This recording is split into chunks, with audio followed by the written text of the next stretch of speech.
and welcome back to the Always Be Building Show, hosted by Dynasty Football Factory Network. I am Stephen Chalmers, joined as always by my boy on the right side of the screen, Ryan Odell. Delly, say what's up to the people. What's going on, everybody? Welcome back. It's been a little bit. It's been about 10 days since our last podcast. Took the week off. We had one thing pop up after another. But tonight, feeling fresh and clean, ready to get this thing back on the road. Tonight, we've been talking about these 25 picks, how you should buy them so much in these past podcasts. So tonight, we're going to go ahead, get a little bit of a head start. It might be a little early. We're going to get a head start on the first round of the 2025 rookies. So what's going to happen is we're going to go back and forth through the first 10. So I'll pick a guy, then Steven pick a guy, all the way until we get to 10. That's what we're doing tonight. Steve, ready to kick this thing off? Yeah, as always, like to give everybody an opportunity to talk about our memberships here over at Dynasty Football Factory. So, again, I always like to say this is Fantasy Football Addicts just joining around, having a good time talking and conversing. Rankings, all types of content, best ball, Devy, DFS, Dynasty, redraft, IDP. Any content you need, you have access to it, all our articles, everything you need. It's about $20 a month, $4.99 if you decide to pay monthly, $1.67 annually, really cheap for all the information and knowledge that you're going to get. You want to say something? Go ahead, buddy. $20 a year. $20 a year, excuse me. $20 for the year, not $20 a month. We ain't $20 a year. Yes, $20 a year. Excuse me. But either way, great access to great information, great content creators that we get to work with over at the Dynasty Football Factory. They're awesome people. We enjoy being a part of this. And again, our concern is the YouTube. And here we are, brick by brick, and we're back. Like Ryan said, we are going to be discussing the 2025 rookie class. I know it's a little early. I know things change. But here's where we're at with it now. So Ryan and I are going to play back and forth ping pong. Ryan, I'll give you the first pick. You are on the clock. Oh, gee, thanks. We didn't discuss this before the show, but catch me off guard.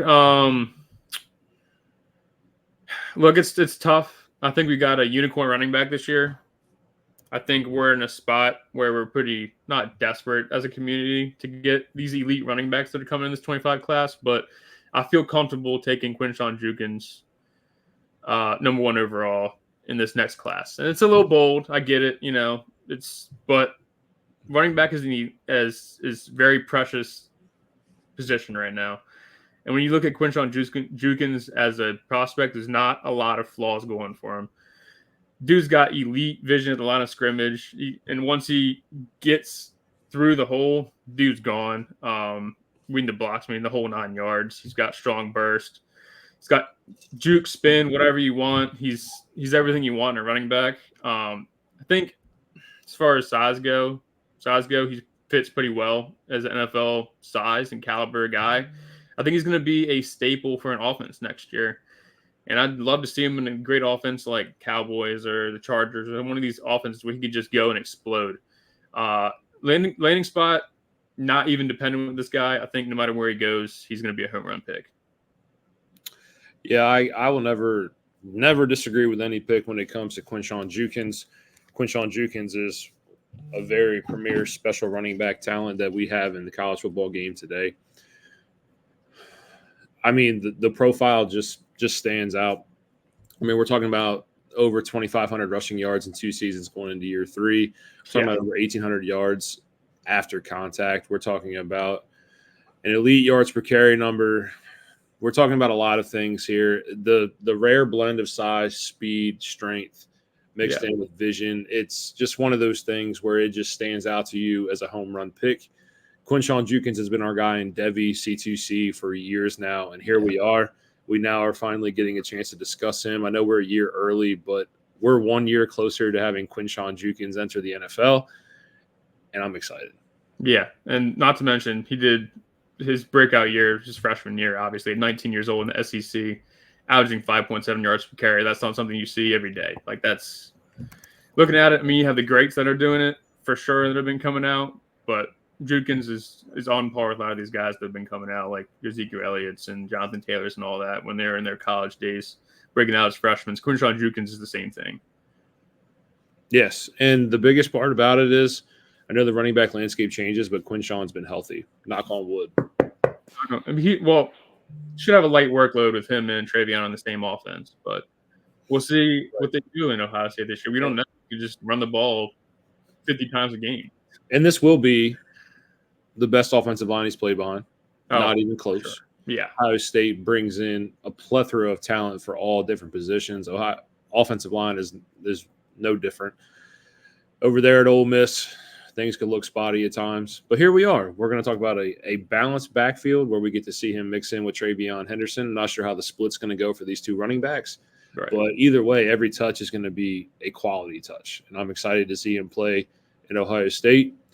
And 101, I'm not mad about it at all. Go get your guy here. And so I'm gonna follow this up. I have the 102. And I'm going to take Tataria McMillan. 6'5", 210 wide receiver. Ryan and you and I were discussing this. It's hard to pinpoint a player comp.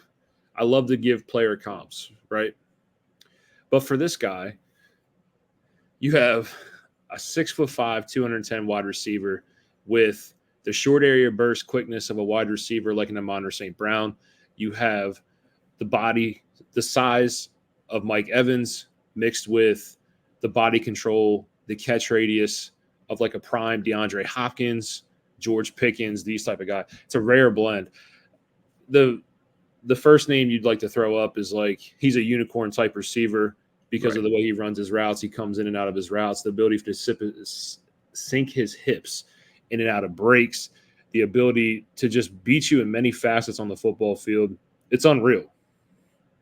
It's unreal. This dude is a real special talent at the wide receiver position. A lot of people are going to have Burden. I do not. I have McMillan at 1, and I feel really good about it. And like you said, we're not going to sit here and bash these guys.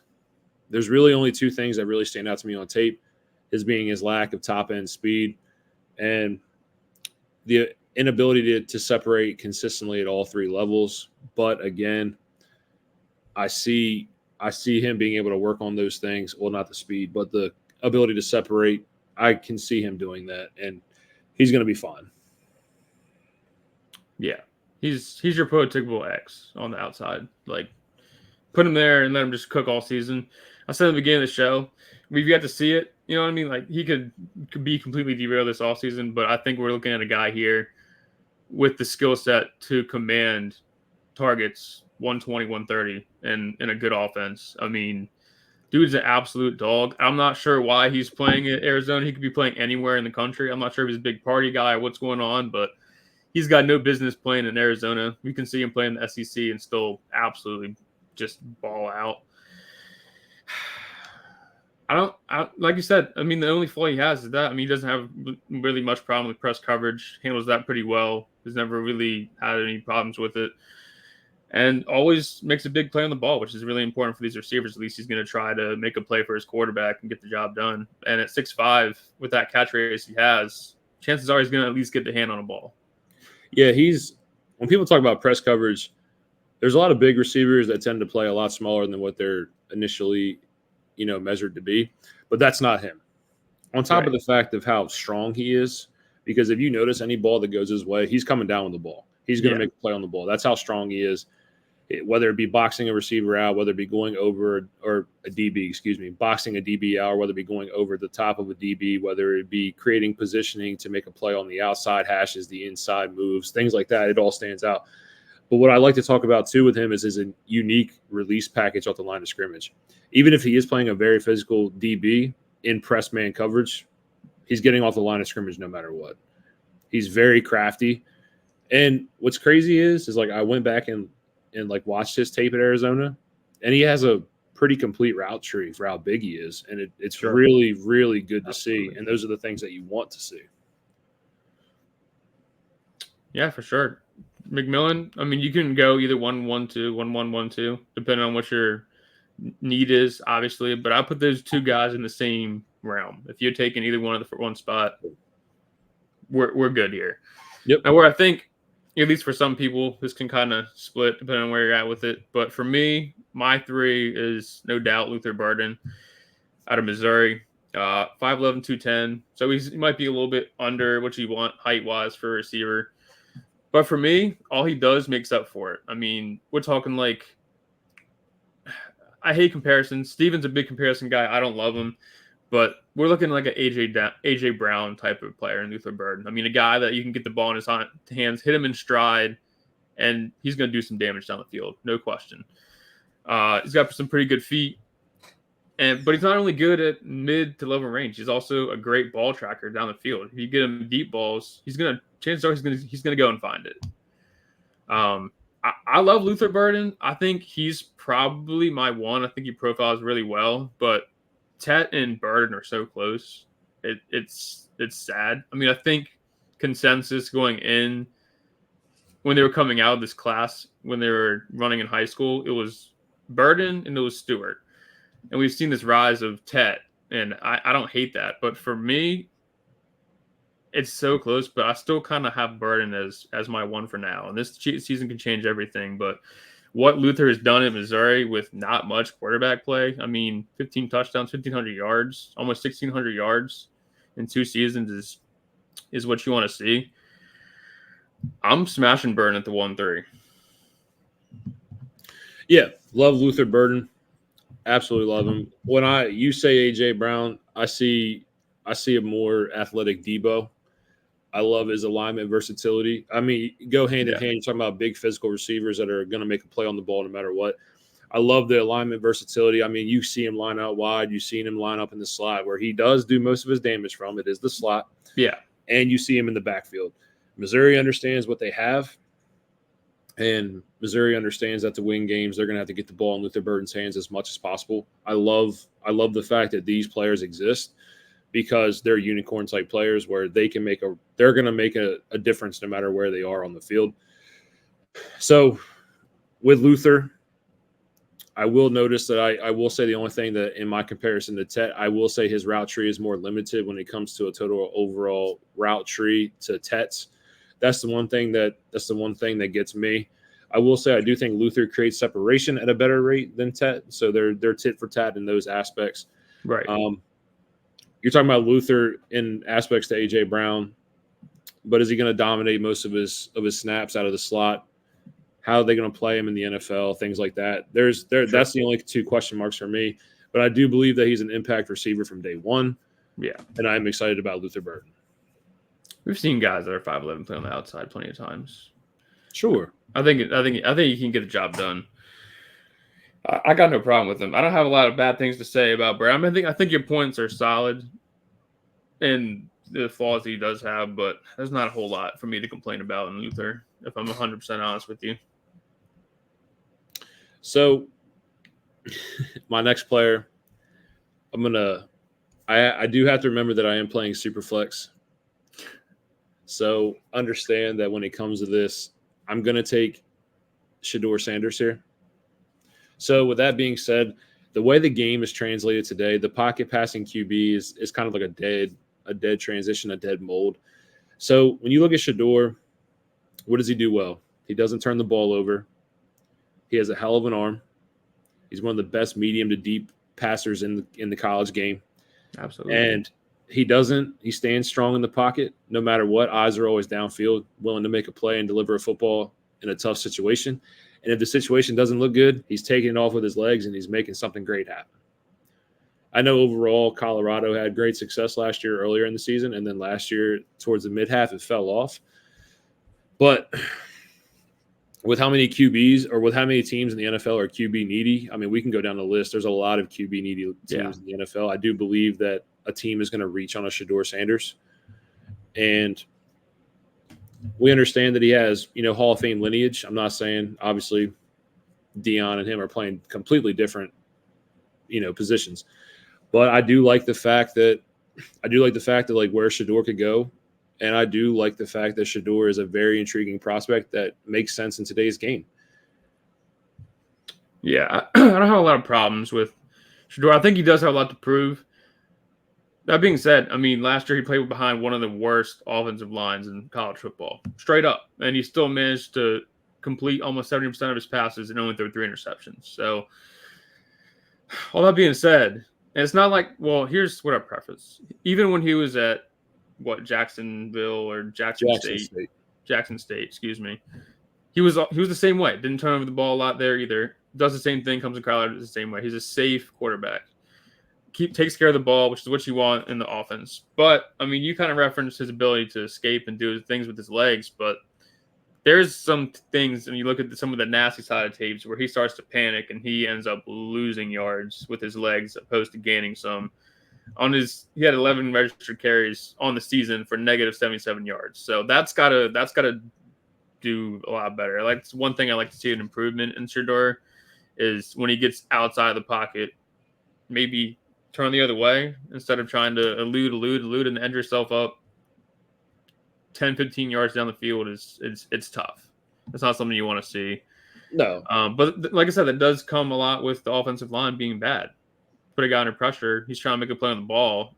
He finally gets caught. But he's got some things to work on. But right now, Steven mentioned it.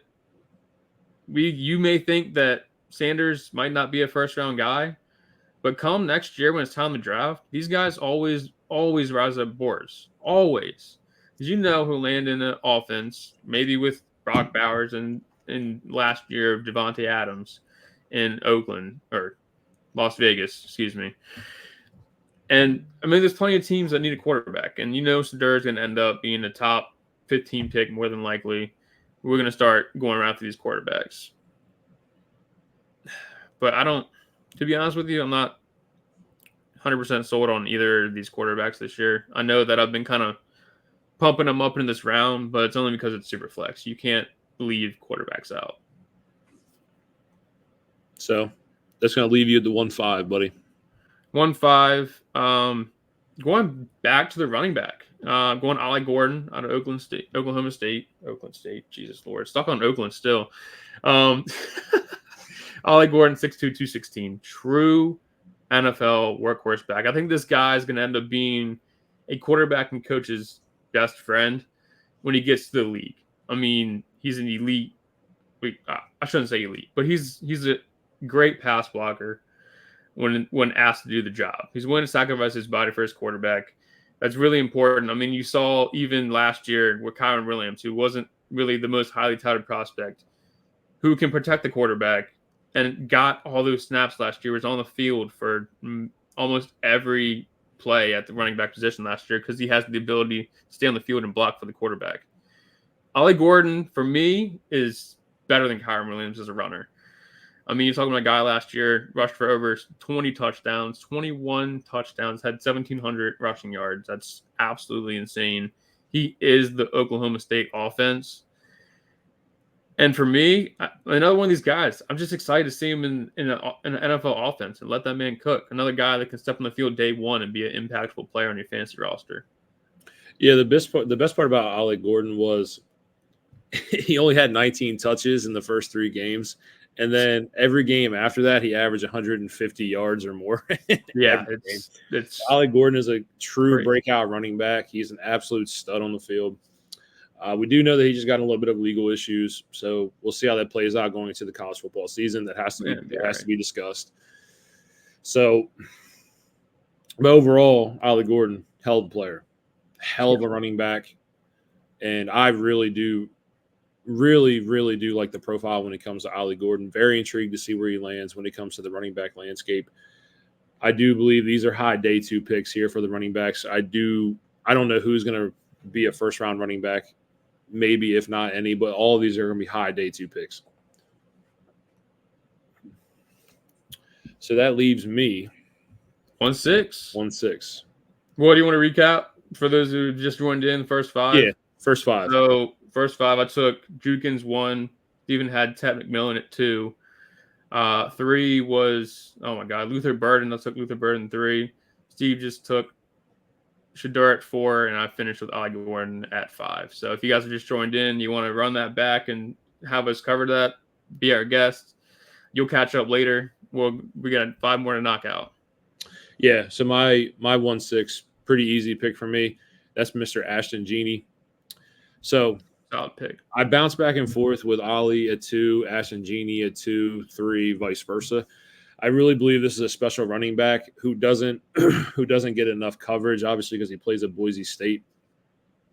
But the profile just stands out. Me and you have talked about it. This dude has over almost 2,200 rushing yards and 21 rushing touchdowns in 2 seasons. He has over 700 receiving yards. He's led all FBS freshmen with an 89.5 PFF run grade. Last year, the only running back to have a 90 PFF run grade and a 90 PFF receiving grade. He led the nation last year in receiving yards. He's just a multi-purpose do-it-all back who is tough, gritty, and can just get it done. Dude is an absolute beast. This kid, I truly believe, is going to be the steal of the draft in these drafts.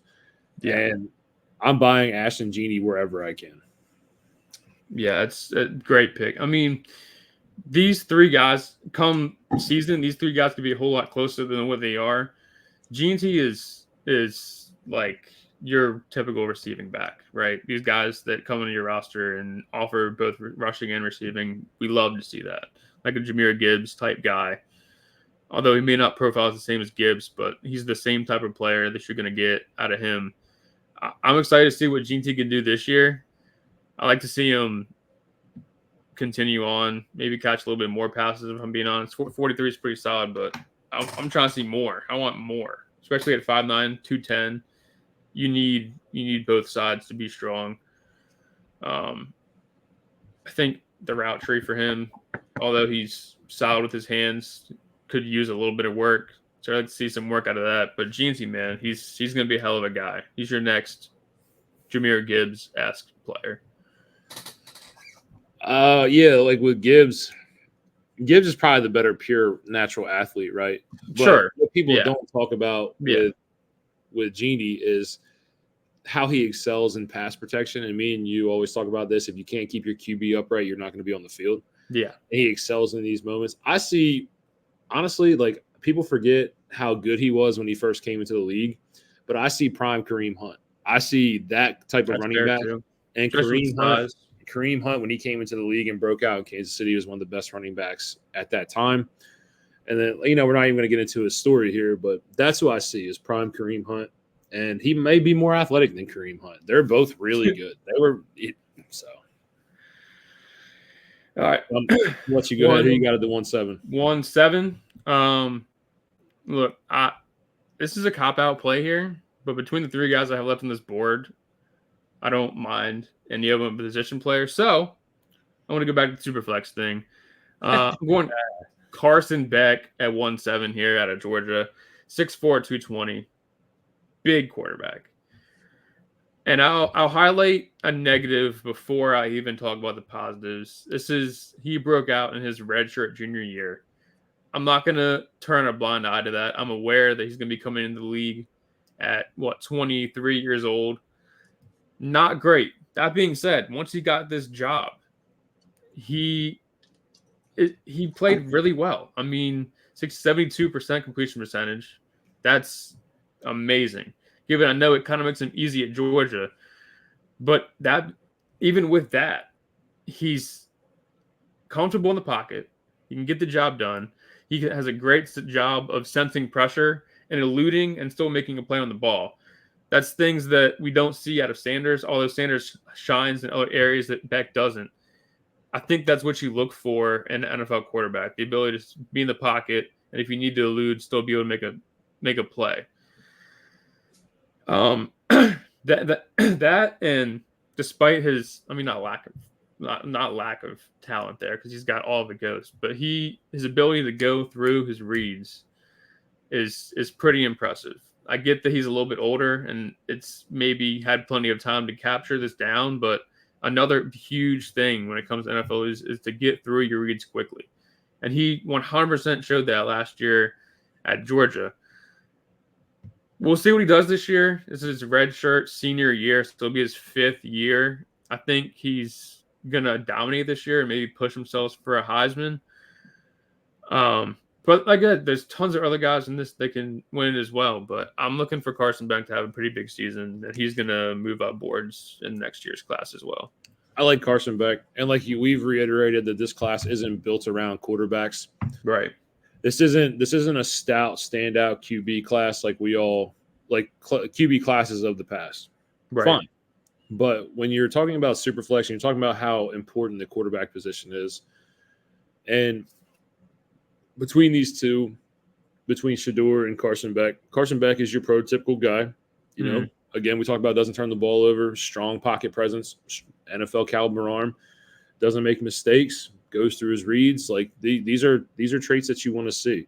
So the only thing that I have to say is the redshirt junior year, he's going to be 23 coming into this season. That's obviously scary. We've seen guys succeed in this role. Obviously, Joe Burrow, Dan Marino, and we can keep going down the list. But these guys are few and far between. Right. So I guess the only question that we have to have answered is, and we probably will never have it, is why are we talking about Carson Beck at 23 when we were talking about elite prospects like Caleb and Caleb Williams at 21? Right. You know what I mean? Yeah. So these questions have to be answered.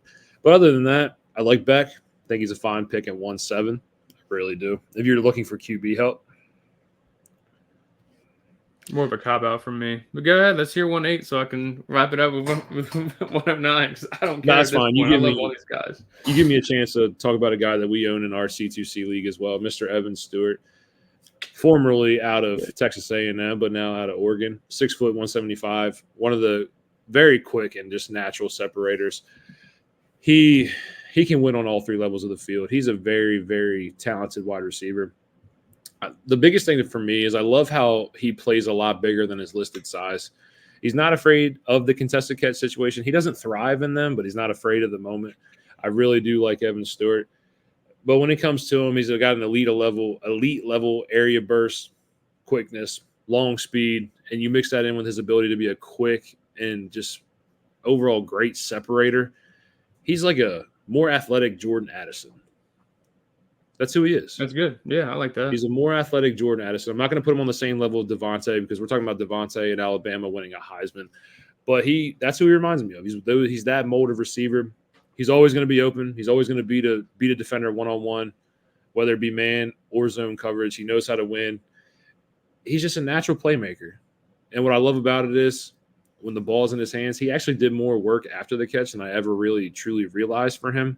Yeah. So I really like that about him as well for how small he is. He can make plays after the catch.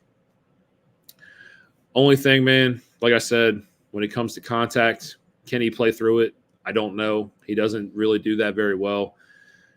Yeah, he does lack effort when it comes to his run blocking ability. He's not very great at it. And honestly, me and you have to talk about this as well. The injury bug. He hasn't played a full college season yet. Yeah. We're going into year 3. So that has to be a red flag as well.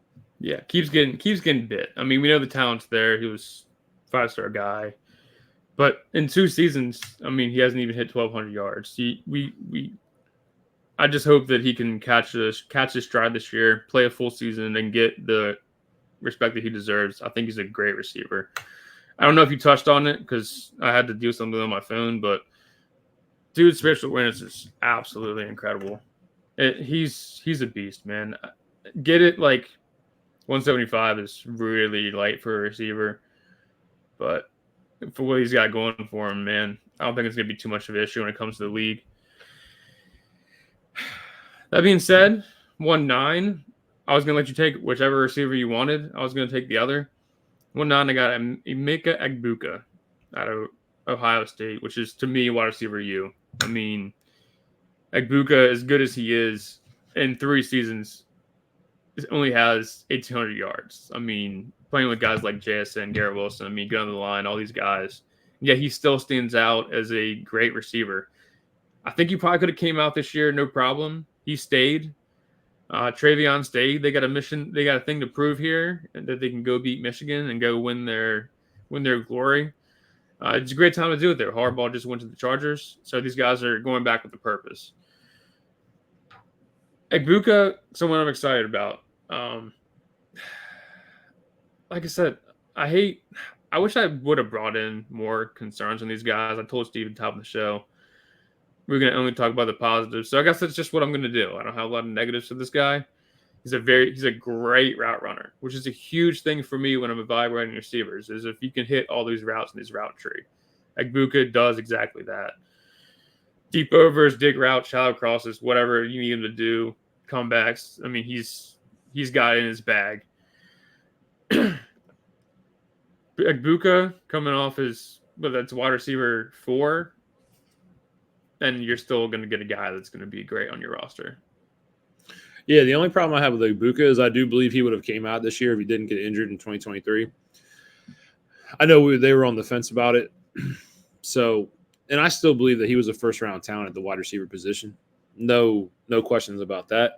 He's a great player. Again, I always talk about the guys that truly do their work out of the slot, how they fare well if they have to line up in different positions at the NFL. I don't think it makes sense for him to do that because he's not going to. To me, he won't be effective on the outside. Yeah, that's fair. But in the same issue that Evan Stewart has, Egbuka tends to shy away from the contact when it comes to those contested catch situations. Yeah. That's just one of my other things I noticed when it was on tape. But overall, a great wide receiver. You're getting him at the 1.9 here. You can't argue. Can't be mad at it. I mean, you can have Beck go all the way down to 1.9, and I have no problem with it.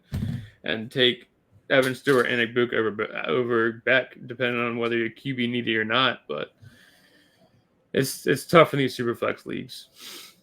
Yeah. So right now, the 110. I'm going to wrap it up here. It's tough. I bounce between 3 names. Actually, 4 names. But I'm going to stay true to my process. I'm going to go with Marion Hampton. My guy.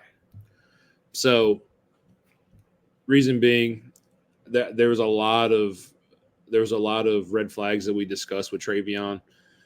We all know the injury history when it comes to Travion Henderson. We're talking about a 23-year-old running back who's going to be coming into the league. The window of elite opportunity is very, very small for Travion Henderson, in my opinion. So that's why I tend to stay away from Travion here. I'm looking at Marion Hampton. We were talking about one of just the best pure runners in college football last year. We all know about the 1,500 yards rushing, 15 rushing touchdowns, but he led the nation in yards after contact with over 1,000 yards after contact. Granted, could that have been for how poor UNC's offensive line was last year? Sure. That's Probably. A great start. That's a great start. But on top of that, he also flashed some receiving upside. Wasn't much, but he did show some receiving flashes. He had almost 30 catches last year for 222 receiving yards. But it's just when you get these guys, these pure runners who are the ability to force missed tackles, size, speed, burst, strength, vision, and the ability just to keep their feet churning and gaining as many extra yards as possible. These guys are something that need to be coveted. And right now, Marion Hampton is a healthy running back. He's a running back who has, in my opinion, a bigger elite window.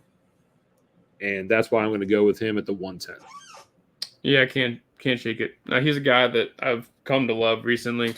I think, like you said, the 110 can go through any range of these guys. I mean, you still got Travion, Singleton. You got a couple that should not go unmentioned, but we got to cut it at 10 tonight. Jay Knott. What'd you say? Jay Knott as well. Jay Knott, yeah. So any slewage of picks of the 110 would have been solid here. But I love Hampton. I mean, I think he's a guy, especially at North Carolina, who tend to breed these great running backs. I think he's doing pretty well. He's going to hold it down for UNC. They're going to produce another great running back. Sure. That being said, to wrap things up, this is going to be our shortest show that we've had with DFF. So if you guys made it all the way through the video, let us know. Do you like the shorter videos? I mean, we knocked out 10 players in 30 minutes here tonight. Let us know if you like the shorter term videos or if you like the long term videos where we get more into detail. We're trying different things to see what you guys like and don't like. So give us some feedback. Let us know. Steve, got anything for the people before we head out of here? Yeah, just want to do a quick recap for the 10 players that we had selected in our early 2025 mock. Thank you. Ryan had the one pick. He took Quinshon Jukins. I had the 2 pick. I took Tet McMillan. Ryan then bounced it back at 3 with Luther Burden. I took Shador Sanders at 4. Brian took Ollie Gordon at 5. I took Ashton Jeanty at 6. Ryan took Carson Beck at 7. I took Evan Stewart at 8. Ryan then took Emeka Egbuka at 9, and I end the 10th pick with Omarion Hampton. Honorable mentions to players who I'm excited to see, one being Garrett Nussmeier, QB at LSU, who I believe these QBs come out of nowhere. He could be that third QB. He could be that guy. Yeah, very much so. And then on top of the fact, we forgot Travion Henderson, Jaden Ott, Nick Singleton. Running backs are going to control the second round. There's a lot of value here. So these are where we're at right now. We're talking, and it's July 16th of 2024. We will not be discussing. Yeah, we'll be discussing the 2025 rookies come next March, and we're now discussing it in 2024. So things can change. So please be aware of that. It was our first show back in 10 days. It's great. It's great to be back. It's awesome. I love being here with you guys. Brian does as well. So if you enjoyed the content tonight, as always, like, comment, most importantly, subscribe. We've added 20 new subscribers in the last week. Thank you, guys. Brick by brick, we're going to build it here. So thank you for that. We will have another show. So this week, we will keep you updated on what that show is going to be. We don't know what it's going to be. So we will keep you guys updated on that. And Ryan, anything you want to say before we get out of here? Yeah, per usual. Thanks for coming out, watching the show with us tonight. Low crowd on 138, but hey, looking for that recap. If you guys joined in late and you're still hanging around, this goes up onto the YouTube the next day, sometimes same day.